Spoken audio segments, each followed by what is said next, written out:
Ok, bon, je répète, ce qu'on a vu maintenant, c'est dupliquer des quiz, supprimer des questions et, arrêter le devoir, ne soit plus visible aux élèves. Donc, je crois que cette journée, c'était surtout une journée Ed Puzzle. Revenons rapidement au Drive. Là, le fichier que tout le monde, voilà. Donc, ça, c'est le code Ed Puzzle de Madame Nivine. Je peux changer le format. Je vais prendre celui-là. C'est bon. Là, c'est un fichier Drive, Google Doc. Est-ce que vous avez déjà essayé ça, de partager des fichiers Drive? Oui, Qui parmi vous l'a déjà fait? moi j'ai fait ça avant. Ça peut vous servir pour faire un travail avec les élèves. Très bien, Madame Levine. Par exemple, les élèves là peuvent répondre, vous avez des questions. Et tout ça, tout ce que vous voyez maintenant peut être jumelé à Zoom. Un élève qui est en difficulté, un élève qui a un travail à vous rendre en ligne, vous avez votre fichier, vous donnez la main ici, dans le bouton partager. Bon, d'où est-ce que j'ai trouvé ça? On ouvre le Drive. Je me permets, est-ce que vous pouvez partager avec nous, par exemple, un fichier ici? Quand vous cliquez sur partager mon Drive, qu'est-ce que vous voyez? Votre Drive. Allez-y, s'il vous plaît, ici. Vous avez votre Drive. Oui, J'aimerais bien que vous créez un dossier, nouveau dossier, et appelez-le CMD Alex Format. Essayez, s'il vous plaît, et après, on va le partager avec moi et je le partage avec les autres. Clic droit, partager. Je répète, qu'est-ce que j'ai fait ici? Je suis allé sur le site. Là, dans partager mon travail, quand j'ai cliqué, j'ai droit à mon Drive, parce que je suis connecté avec mon Gmail. Vous créez un nouveau dossier, Vous l'appelez par exemple CMD Alex Format avec votre nom. Vous pouvez par exemple mettre votre nom après. S'il vous plaît, essayez de faire ça. C'est tout. Je ne vais pas trop vous fatiguer. Une petite application parce qu'on aura besoin demain. D'accord? Je vais le renommer CMD Alex Format. Essayez de faire ça, s'il vous plaît. Créez un dossier avec le nom CMD Alex Format et votre nom à la fin. Et après, on va le partager. Avec moi, je le partage avec le reste du groupe. Donc là, ça sera un dossier où, on va travailler jusqu'à la fin de la formation. Si vous voulez le faire maintenant, sinon, je répète, le partage, c'est ça. Clic droit, partager, écrivez mon Gmail. Je vous le donne, c'est tarekconcordia@gmail.com. Mais nommez-moi comme éditeur, s'il vous plaît. D'accord? Je vais voir ce qui est partagé déjà. Je vais vous écrire mon email, mon Gmail, tarekconcordia@gmail.com. Je vais partager ça avec vous. Et voilà. C'est bon, c'est visible?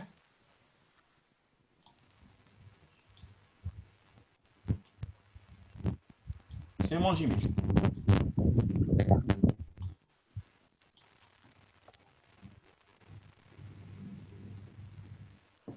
Madame Yasmine est là? Elle est arrivée?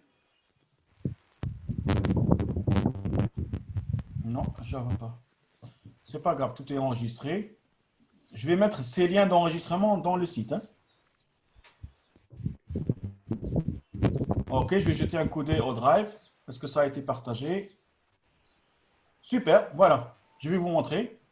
J'ai déjà le partage de Madame Nevin. Son dossier, il est là. Ok? Ça, vous pouvez faire un partage avec vos classes, tout ce que vous voulez. Bon, pour profiter de ces dernières 30 minutes, je vous invite à faire le tour du site. Parce qu'il y a d'autres choses qu'on n'a pas vues. Bon, demain, je reviendrai sur Flipgrid, le forum vidéo. Je vais ouvrir les paramètres d'ajout de vidéo pour tout le monde. Et on va voir comment on sauvegarde on publie une séance Zoom. Ça sera intéressant. Pourquoi? Je répète, on a vu seulement comment on prend une vidéo de YouTube ou de quelqu'un qui a déjà fait un net puzzle pour l'utiliser comme QCM. Et bien demain, on verra comment vous sauvegardez, comme je le fais maintenant avec vous, votre propre séance et vous l'envoyez aux élèves sur YouTube. Et chose qui est super bien, que vous avez tous des Gmail. Donc avec les Gmail, vous avez des chaînes YouTube. Qui parmi vous a déjà publié des YouTube sur sa chaîne? Super, c'est ce qu'on va voir demain. Demain, on passe au niveau supérieur. On va créer nous-mêmes nos vidéos. On ne va pas en prendre de YouTube, on ne va pas en prendre d'autres. C'est votre cours personnalisé. Je vous donne un exemple. Vous avez expliqué une notion.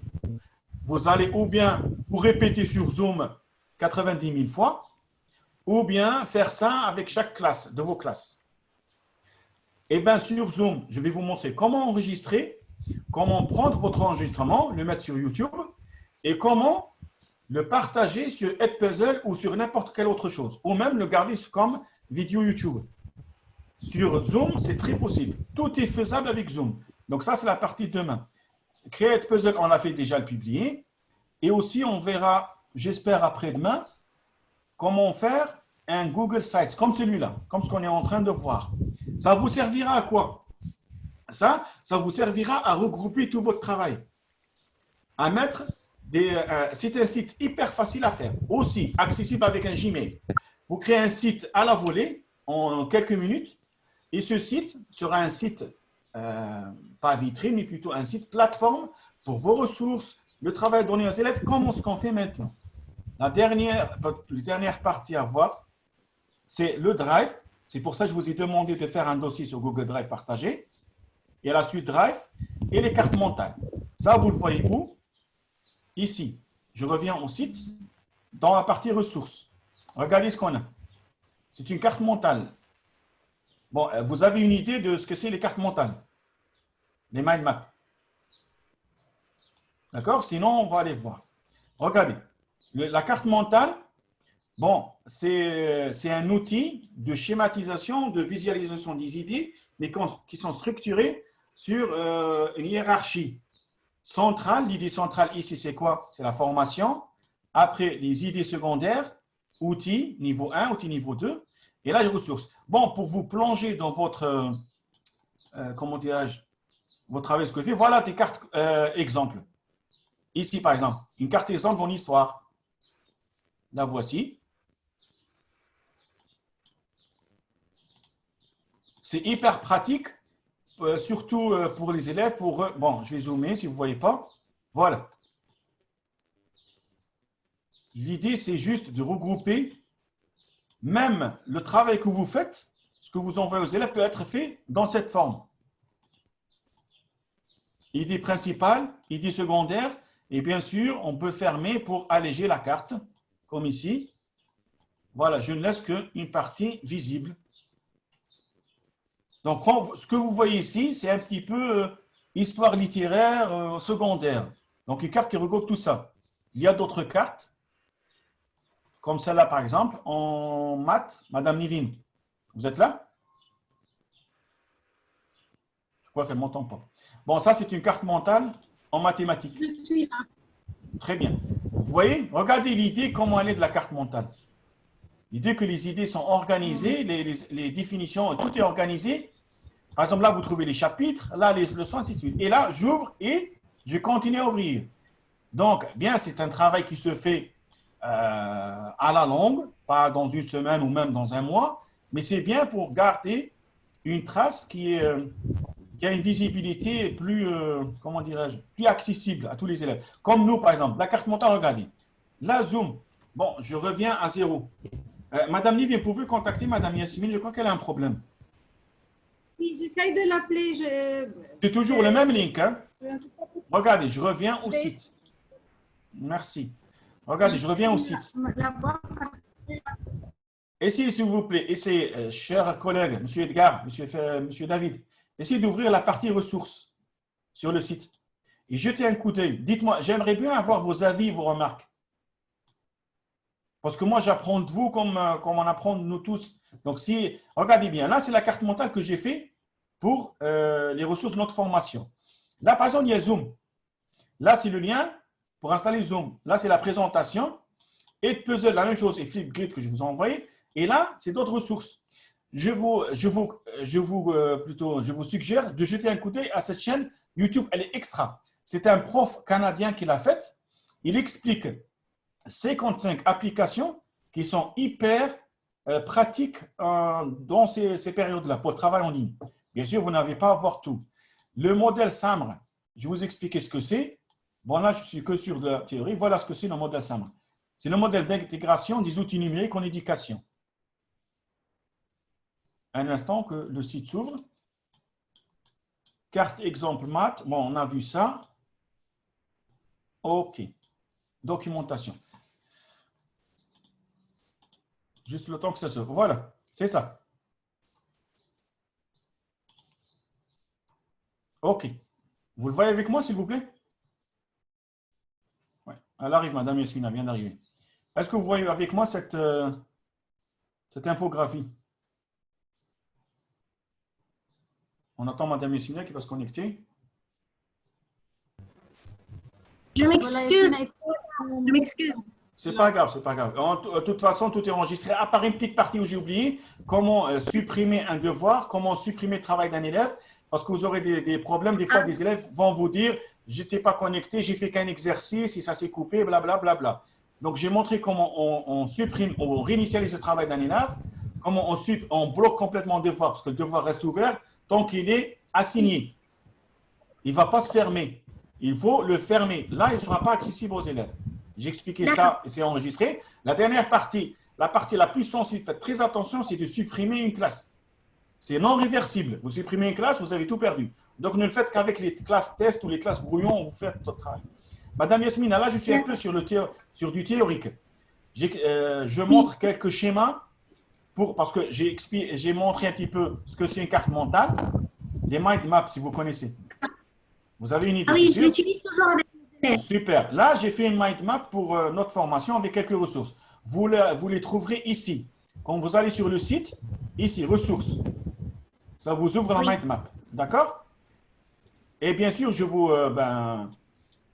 invite à jeter un coup d'œil. Voilà, par exemple, là, une mind map d'histoire, une mind map de maths. Là, c'est une chaîne YouTube d'un prof canadien que j'adore. Il est excellent. Il a expliqué 55 applications en tout. Dans ces 2 mois, en 2 mois, chaque jour, il faisait une présentation d'une application. Donc, jetez un coup d'œil, c'est très enrichissant. Voilà, et ça, c'est pour ce qu'on a vu aujourd'hui. Zoom, Edpuzzle, Flipgrid, on commence. Bon, Madame Yasmina, je reprends rapidement. J'ai dit sur Edpuzzle, qu'est-ce qu'on a fait aujourd'hui? Sur Edpuzzle, on a su comment créer des classes, comment on leur envoyait les codes, comment prendre une vidéo de YouTube et lui mettre des questions, ou bien prendre une vidéo prête avec des questions et la changer un petit peu, l'éditer. On a vu maintenant avec M. Edgar et M. David comment dupliquer un QCM. Dupliquer, ça vous sert pourquoi? Pour une autre classe, pour un autre niveau, des élèves qui sont moins forts, leur enlever des questions ou d'autres qui sont plus forts, leur ajouter des questions avec le même vidéo. Ça, c'est dupliquer. La dernière chose, demain, la partie qu'on va voir, comment on enregistre sur Zoom nos vidéos, nos séances, et on les publie sur YouTube, et après, on utilise nos propres séances pour en faire des Edpuzzle. Je vous donne, bien sûr, la première question qui se pose, pourquoi je vais faire, ça va me servir à quoi? Je vais vous dire pourquoi.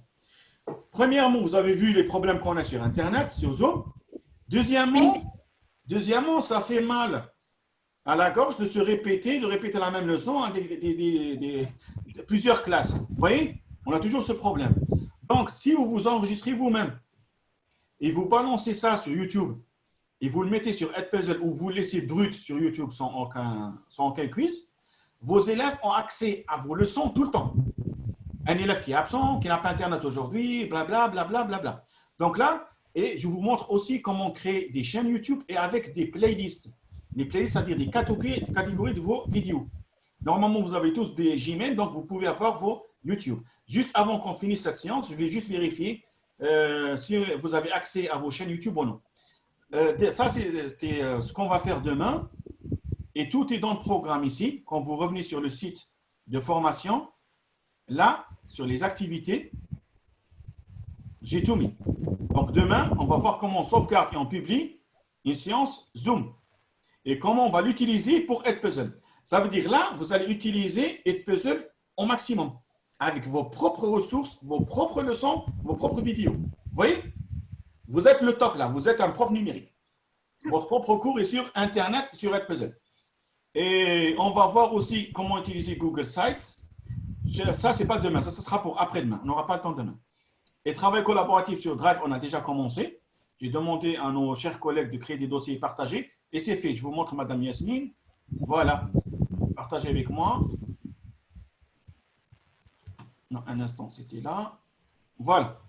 Il y a Monsieur David qui a déjà partagé un dossier avec moi et Madame Nivine. Demain, je peux reprendre ou bien les vidéos de tous les formations qu'on a faites. Vous allez les trouver ici. À la fin de la séance, écoutez bien, très important. À la fin de chaque séance, je vais aller sur le site de formation. Ici, regardez, dans l'agenda. Suivez-moi bien, s'il vous plaît. C'est très important ce point. Dans l'agenda, quand vous allez ouvrir chaque séance, vous cliquez sur plus d'infos. Et là, vous trouverez les links de tout ce qu'on a fait. OK? Ça veut dire la vidéo que je suis en train d'enregistrer, je l'enregistre sur le cloud, sur Internet. Je répète.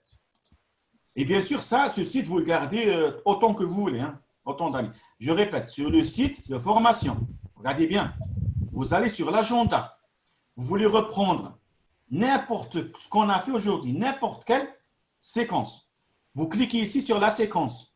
Là, c'est celle, la première.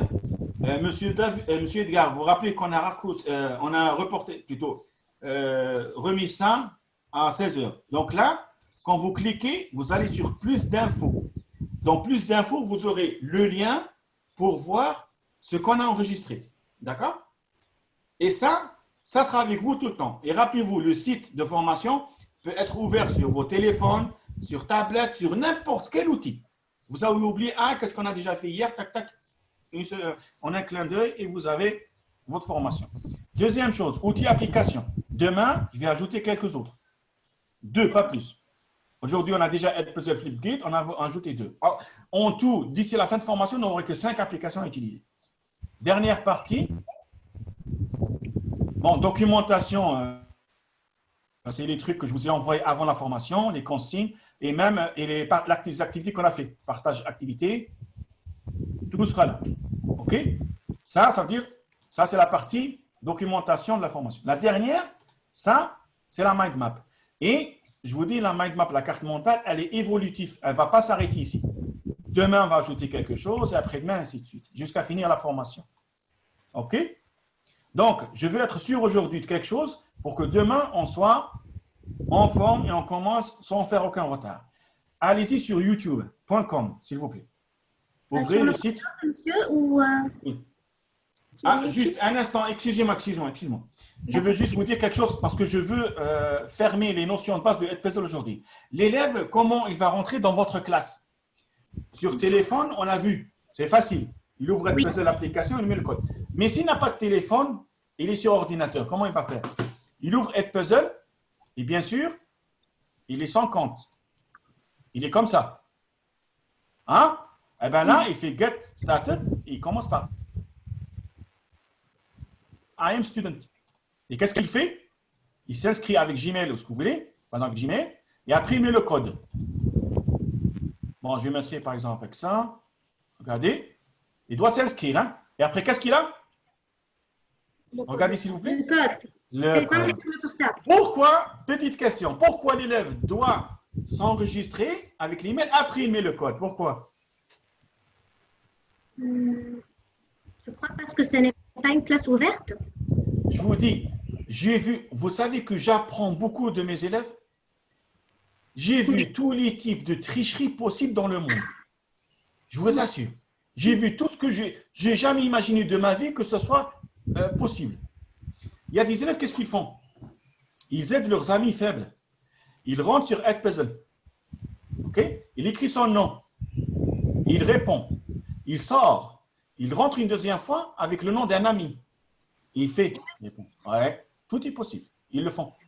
Donc, vous avez un élève qui fait 3 ou 4 Edpuzzle avec 3 ou 4 noms différents. Vous imaginez? Mais là, il ne peut pas. Là, il doit être connecté avec son Gmail. Et bien sûr, les élèves ne donnent pas leurs emails à leurs amis. Rarement. À part si c'est des frères, sœurs ou un truc comme ça. Ils ne donneront jamais les mots de passe de leurs emails à leurs amis. Donc, les élèves seront connectés avec leurs emails et après, ils rentrent dans le code classe. Donc, vous êtes sûr que c'est l'élève lui-même qui répond. Vous allez voir du tout. Hein. Pour la tricherie, ils sont top. Hein, je vous assure. S'ils utilisent leurs compétences de tricherie dans le travail, ils seront les champions. Donc là, l'élève rentre le code de votre classe et vous êtes sûr qu'il est rentré avec un email. C'est officiel. C'est l'élève inscrit lui-même, pas un autre. OK? Voilà. Donc, sur ordinateur, c'est comme ça que ça fonctionne. Il va sur edpuzzle.com. Il dit que je suis student. Il crée un compte avec email. Après, il rentre le code de la classe. Et bien sûr, ce qu'il fait ici sur l'ordinateur, ça se répercute sur votre compte. C'est-à-dire, s'il fait un travail, par exemple, vous avez donné 3 edpuzzles. Il fait un sur téléphone, un sur ordinateur et un sur tablette. Les 3 seront dans votre compte enseignant. Le système s'en fiche où il a fait le edpuzzle. Hein. Il s'en fiche. Il vous donne les résultats de n'importe quelle source. L'essentiel que ça a été fait. D'accord? Voilà. Donc, on a fait un petit peu le tour des bases de Edpuzzle. Demain, on va voir un peu plus en profondeur. Bon, maintenant, les YouTube, s'il vous plaît. Ouvrez vos YouTube. YouTube.com, s'il vous plaît.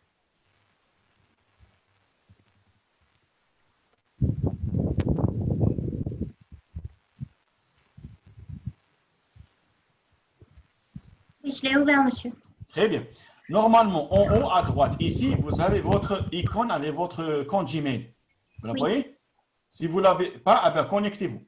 Si ici, il n'y a pas votre account, cliquez et connectez-vous avec votre Gmail. Hein?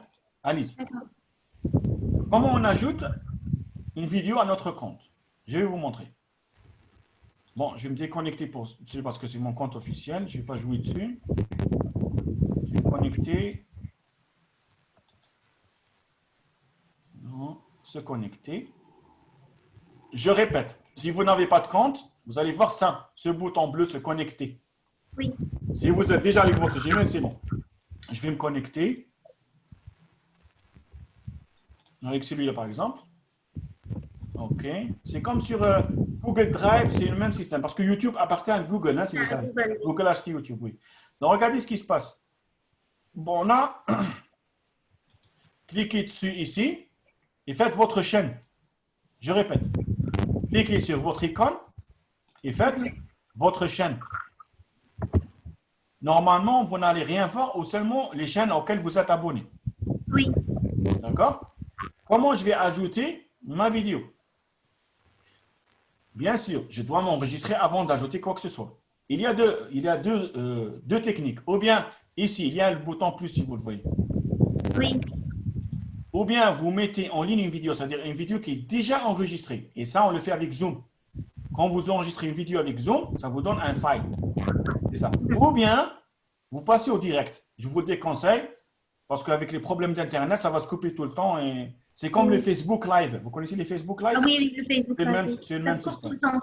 Voilà, ça se coupe, c'est pas bien. Donc, je vous conseille de faire ça. Faites comme moi, s'il vous plaît. Faites ça. Bon, avant, excusez-moi, juste une minute. Hein.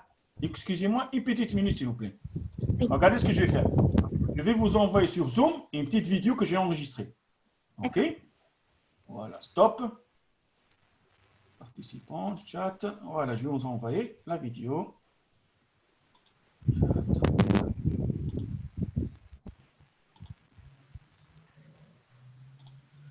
Pourquoi je ne l'ai pas?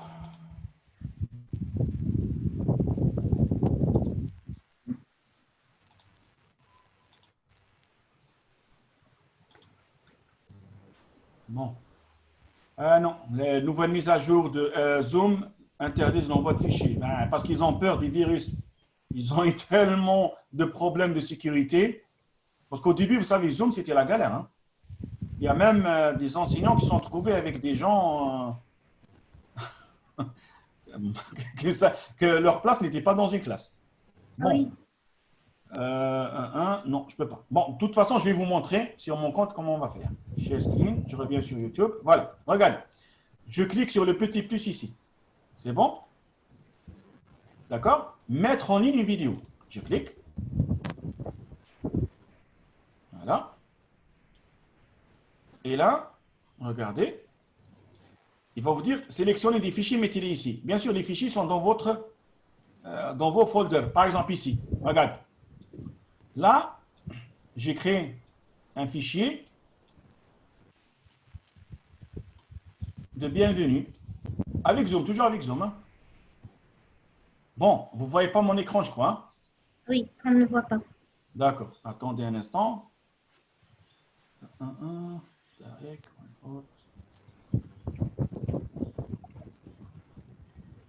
C'est pas grave. Regardez ce que je vais faire. Je prends Vous voyez maintenant ma vidéo? Non, on est toujours sur Là, YouTube. là, je l'ai mis ici. Je l'ai pris, regardez, je l'ai pris du dossier, du folder et je l'ai mis ici.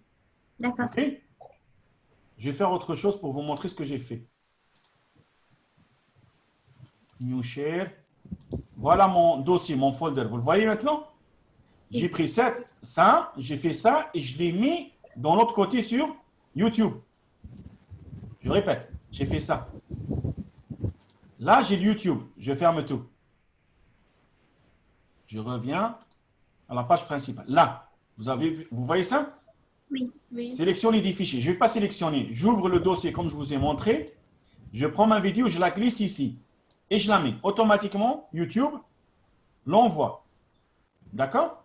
Au début, il va me poser quelques questions. Le nom, data, tout ça, on va le voir demain. Je ne vais pas trop vous casser la tête. Est-ce que cette vidéo est faite pour les enfants? Oui. Blablabla. Bla. Playlist. Après, je vous explique. Les playlists, c'est comme des chapitres, des catégories de vos vidéos plutôt. Et suivant. Qu'est-ce qui se passe? Encore quelques questions. Suivant. Enregistrer ou publier. Est-ce que vous voulez que la vidéo soit privée? Privée, là, c'est quelques personnes qui les voient, seulement avec email. Les personnes que vous choisissez.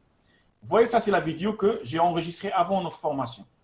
Non répertoriée, ça veut dire elle est visible seulement pour les personnes qui ont un lien. Partage par lien. Public, tout le monde. N'importe qui sur YouTube, cherche et trouve votre vidéo. D'accord? Par exemple, je vais la mettre non répertoriée. Voilà. Enregistré. La vidéo se met en ligne. Vous voyez? Et voilà le lien de ma vidéo. Je le copie ici. Fermé. Et voilà. Ma vidéo est là. Pourquoi? C'est rapide parce que c'est une vidéo de 47 secondes. Si c'est 5 ou 10 minutes, ça vous prendra... Regardez, ça prend exactement du double au triple du temps de la vidéo. C'est-à-dire, si c'est une vidéo de 5 minutes, ça prendra 10 à 15 minutes de la mettre en ligne. Ça dépend de votre Internet. Si vous avez Internet fibre optique, un truc hyper, ça prendra un peu, même pas la moitié du temps. Donc là, j'ai une vidéo qui était déjà que j'ai mis en ligne. Je l'ouvre. Là, voici, ça c'est Studio. Je reviens. Bon, c'est quelques détails techniques. Ne vous embarrassez pas avec. Voilà. Je la vois. Voilà. Et là, j'ai ouvert ma vidéo que j'ai mis en ligne. La voici. Bon. Je vais changer le partage avec son de mon ordinateur. La voici. Cette formation, que j'espère sera à la hauteur de vos attentes. OK. Voici le lien de ma vidéo que j'ai créé. Ce que je vous demande, seulement cliquez chez vous sur ce petit bouton plus et dites-moi, est-ce que vous avez le droit de mettre en ligne une vidéo? Est-ce que vous avez cette fenêtre qui s'affiche? Pour être sûr que vous pouvez mettre des vidéos, s'il vous plaît. Jetez un coup d'œil, dites-moi.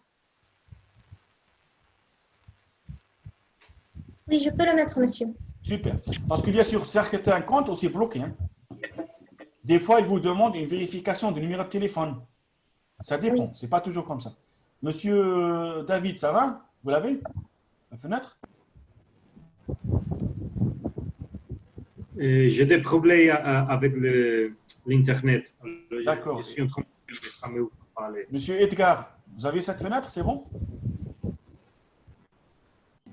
Ça va? Je ne vous entends pas. Votre mic est coupé.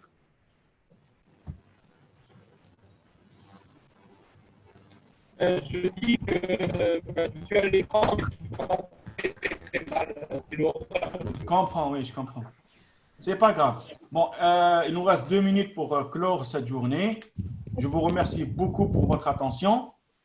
Et je sais que vous êtes très fatigués. Et je m'excuse de la journée parce que c'était la seule journée libre pour clore la formation. Je ne pouvais pas le faire, commencer par un week-end et finir un lundi. Parce qu'à partir de dimanche, j'ai des conseils de classe, j'ai plein de trucs à faire. Je m'excuse. Est-ce que vous avez des commentaires, quelque chose à dire? Non, merci beaucoup, monsieur. C'était très intéressant. Je vous en prie, Merci, merci à M. vous. Tarek. On est Oui. fatigué aujourd'hui aussi. Merci, Oui. même nos chers collègues sont très fatigués. Donc, dernier rappel, quand vous allez sur le site de formation, rappelez-vous, dans Oui. l'agenda, cliquez dans chaque lien plus d'infos, vous allez trouver les liens vers les séances enregistrées d'aujourd'hui. D'accord? D'accord. Voilà. Donc, je vous dis au revoir et Merci à demain. demain. Reposez-vous bien. Reposez-vous bien. Vous le méritez, vous avez vraiment l'air fatigué. Merci, monsieur. Et vous aussi, monsieur. À demain. Merci beaucoup. Merci. Merci. Au revoir. Au Au revoir. revoir. À demain. Demain.